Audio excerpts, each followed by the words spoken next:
Hello everyone, আসসালামু আলাইকুম। সবাইকে স্বাগত জানাচ্ছি ভুবনস মম চ্যানেলের নতুন একটি ভিডিওতে। আশা করি আজকের ভিডিওটি আপনাদের সবার ভালো লাগবে। এই ভিডিওটা ঈদের আগের দিন দুপুরবেলা। তো ঈদের আগের দিন দুপুরবেলা আমরা এই যে রেডি হয়ে গিয়েছি, ব্যাগটেক গুছিয়ে নিয়েছি। এখন আমরা বের হয়ে যাব। আমরা দুজন এখন বাইকে চলে যাব। আর আমার ছেলে আগেই চলে গেছে, কারণ আমাদের কোরবানির গরু কেনা হয়েছিল এখানে। তো এই কোরবানির গরু যে নেওয়া হয়েছে পিকআপে, এই পিকআপের সাথে ও চলে গেছে। তো এখন আমরা দুজনই যাব। এই যে আমরা কিন্তু বাসা থেকে বের হয়ে গেলাম। তো এই যে যাচ্ছি, দুই সাইডে তো শুধু সবুজ আর সবুজ, গাছপালাগুলি খুবই ভালো লাগছিল দেখতে। আসলে কি এই ঈদের আগে যে এই জার্নিটা আমার কাছে বরাবরই খুবই ভালো লাগে, কারণ আমরা যখন মুন্সিগঞ্জে ছিলাম তখন যে ঈদের আগে আসতাম, এই জার্নিটা আমার কাছে খুবই ভালো লাগতো। আমি খুব মিস করি এখন এই জার্নিটা। তো এখন এখান থেকে গ্রামের বাড়িতে যাই, আধা ঘন্টার রাস্তা, বাইকে গেলে আধা ঘন্টা লাগে, তো খুব বেশি সময় না। তারপরেও এই জার্নিটা আমি খুব উপভোগ করি।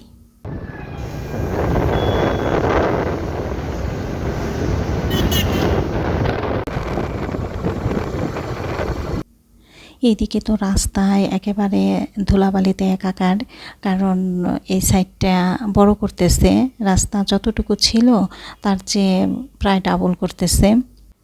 এই কোরবানির ঈদে যখনই বাড়িতে যাই, তখনই সবচেয়ে মজার ব্যাপার যেটা ঘটে সেটা হচ্ছে, অনেকেই তো কোরবানির গরু কিনে নিয়ে যায় বা কেউ হাটে নিয়ে যায়। তো রাস্তায় দেখা যায় গরু তো দেখা যায়ই, আর ভুবনের বাবা সবাইকে জিজ্ঞেস করবে, ভাই কত, ভাই কত। তো এই ব্যাপারটা আমার কাছে বেশ ভালোই লাগে। তো আমরা যাচ্ছিলাম আর দুই পাশের সৌন্দর্য তো উপভোগ করতেছিলাম। আর এই যে এই পাশে চকে কিন্তু বর্ষার পানি চলে আসছে। তো আর কিছুদিন পরেই দেখা যাবে এই সবুজ ঘাস আর দেখা যাবে না, শুধু পানি আর পানি। এই যে ভুবনের বাবা কিন্তু এই ভাইটাকেও জিজ্ঞেস করতেছে যে ভাই কত।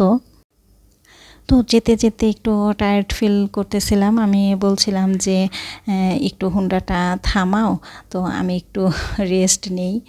তো ওর বাবা বলল যে তাহলে চলো একটু দই মিষ্টি খাই, একটা দোকানে যেয়ে বসি।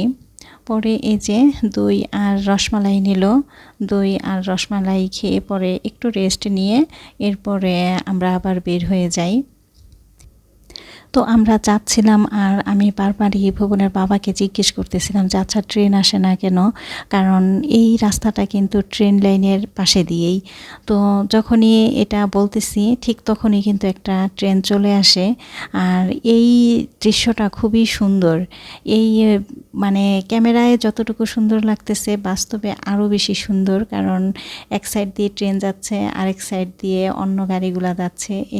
এই দৃশ্যটা আসলে খুবই সুন্দর। তো ট্রেনটা যতক্ষণ মানে চোখে আমার পড়তেছে ততক্ষণই কিন্তু আমি আসলে ক্যামেরাটা ধরে রেখেছিলাম, ভিডিও করেছি। যে ট্রেনটা যতক্ষণ দেখা যায় ততক্ষণই ভিডিও করেছি।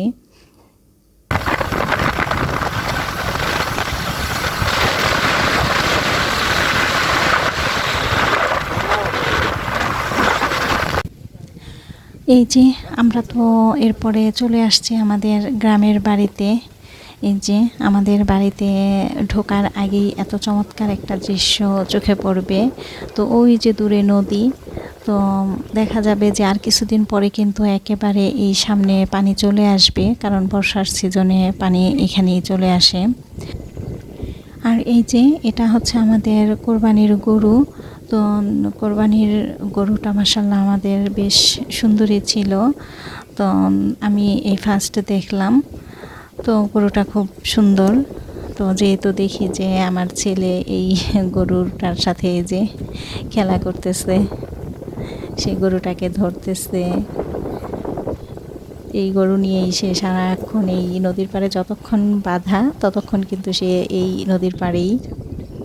এই যে ওর বাবাও একটু ধরতেছে, দেখতেছে। গরুটা অনেক শান্ত।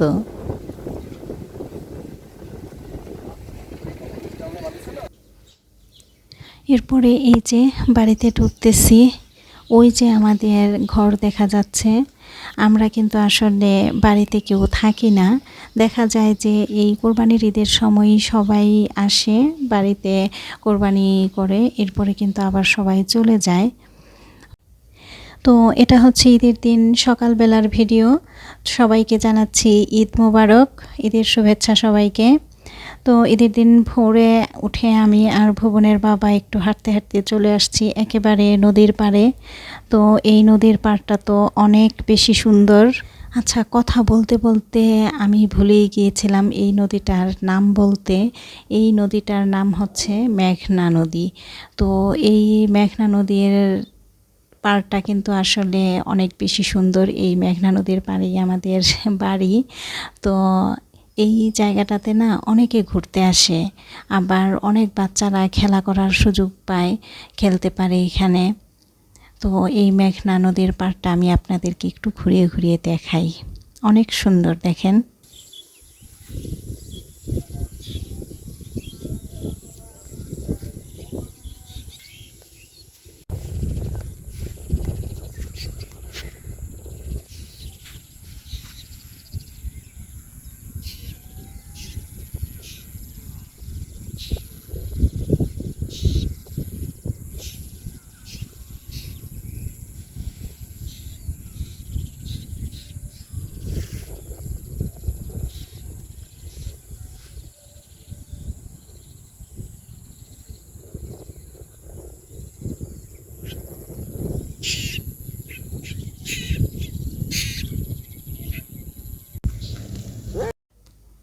প্রিয় দর্শক, আপনারা যে যেখান থেকে বসে এই মুহূর্তে আমার ভিডিওটি দেখতেছেন, আপনারা সবাই প্লিজ আমার ভিডিওতে একটি লাইক দিয়ে দিবেন।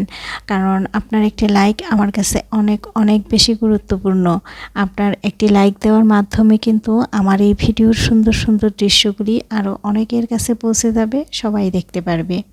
আর আমার ভিডিওটি যদি আপনার কাছে বেশি ভালো লাগে তাহলে আমার চ্যানেলটি সাবস্ক্রাইব করে আমার পাশে থাকবেন। সুন্দর না? অনেক সুন্দর কিন্তু নদীর পাড়টা। আমি যখনই বাড়িতে যাই দেখা যায় যে এই নদীর পাড়ে একটু ঘুরতে যাই, আমার কাছে ভালো লাগে। তো এই যে হেঁটে কিন্তু চলে আসছি।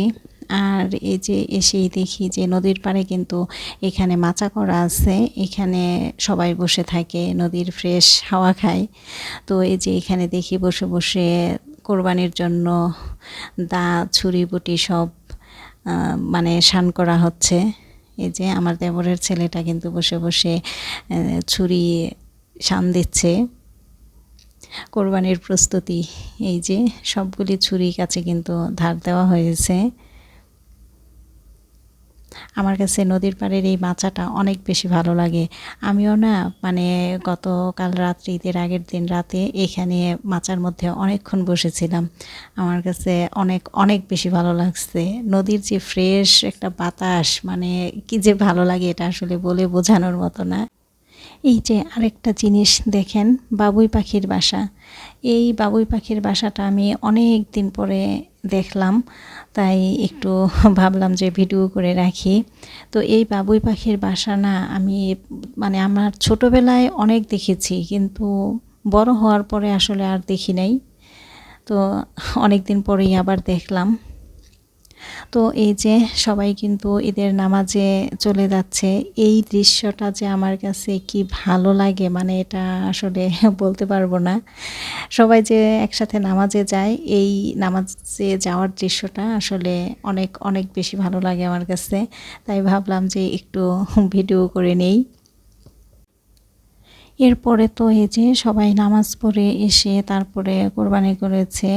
তো কোরবানি করার দৃশ্যটা আসলে আমার কাছে খুব খারাপ লাগে। আসলে কেন জানি আমার অনেক খারাপ লাগে। আমি কখনোই কোরবানি দেখতে পারি না, তাই আসলে সামনে যাওয়াও হয় নাই, কোরবানির ভিডিও করা হয় নাই। তো এরপরে অনেকক্ষণ পরেই আমি এই যে সামনে আসি আর দেখি যে সবাই কাজ করতেছে, কোরবানির গরু কাটতেছে। ভুবনের বাবাও কাজ করতেছে, কিছুক্ষণ কাজ করে আবার এসে বসে থাকে, বলে যে আমার টায়ার্ড লাগে বেশি কাজ করলে। তো দেখা যায় কিছুক্ষণ কাজ করে আবার এসে কিছুক্ষণ রেস্ট নেয়, এরপরে আবার কাজ করে। তো আমাদের বাড়িতে কিন্তু আসলে অনেক গাছপালাই আছে, এই যে কাঁঠাল গাছে কাঁঠাল হয়ে আছে। অনেক কাঁঠাল ছিল নাকি, এখন অল্পই আছে। তো কাঁঠাল গাছের নিচে সবাই মাংস কাটতেছে। বাড়িতে কাঁঠাল গাছ, নারিকেল গাছ, তারপরে জলপাই গাছ, লিচু গাছ, সব গাছই আছে। এই যে নারিকেল গাছ। কুরবানি মাংস কাটাকাটির কাজ প্রায় শেষ পর্যায়ে হয়ে গেছে। তো কাজ শেষ করার পরে এরপরে কিন্তু আমরা সবাই বাসায় চলে আসি। আর বাসায় এসে আমি মাংস একটু গুছিয়ে নিচ্ছি। তো ভুবনের বাবা আমাকে একটু হেল্প করছিল, আমি বক্সে করে রাখতেছিলাম, কারণ বক্সে করে রাখলে একটা সুবিধা কি, ফ্রিজে দেখা যায় যে রক্ত পানি এগুলা আর পড়ে না। তো বক্সে রাখলে এই একটা সুবিধা, তাই আমি সব মাংস আসলে বক্সে করেই রেখেছি। তো যাই হোক, এরপরে এই মাংস গোছানোর কাজ শেষ করে এরপরে কিন্তু আমি রান্নায় চলে আসছি। আর এই যে অল্প করেই একটু মাংস রান্না করেছি, তো ঝাল মাংস রান্না করেছি। আর এইখানে একটু কষা মাংস রান্না করেছি, কারণ আমার ছেলে বলতেছে যে আম্মু একটু কষা মাংস রান্না করো। তো আমি কষা মাংসের মশলাটা আগেই রেডি করে গিয়েছিলাম, ফ্রিজে রেখে গিয়েছিলাম, পরে এসে শুধু মাখিয়ে বসিয়ে দিয়েছি। আর এখানে একটু ভুঁড়ি, তো আসলে ভুঁড়ি আমি অল্প করেই একটু নিয়ে আসছি। তো ভুঁড়িটা পরিষ্কার করে এখানে একটু সামান্য হলুদ দিয়ে পরে এই যে জাল করে রাখলাম। পরদিন সকালবেলা ভুঁড়িটা কেটে নিব। আর আজকে রাতের জন্য আসলে পোলাও বিরিয়ানি কোনো কিছুই করব না, আর আসলে অনেক বেশি টায়ার্ড। তো এই যে মাংস রান্না করলাম, ফ্রিজে পরোটা আছে, তো পরোটা ভেজে দিব, মাংস দিয়ে সবাই রাতে পরোটা খেয়ে নেবে। তো প্রিয় দর্শক, আপনাদের সবার ঈদ কেমন কাটলো? আশা করি ভালোই কেটেছে। আমাদের ঈদ আলহামদুলিল্লাহ অনেক বেশি ভালো কেটেছে। তো আজকের ভিডিওটি এই পর্যন্তই, দেখা হবে অন্য একদিন নতুন একটি ভিডিও নিয়ে। আশা করি সে পর্যন্ত সবাই ভালো থাকবেন, সুস্থ থাকবেন। আল্লাহ হাফেজ, আসসালামু আলাইকুম।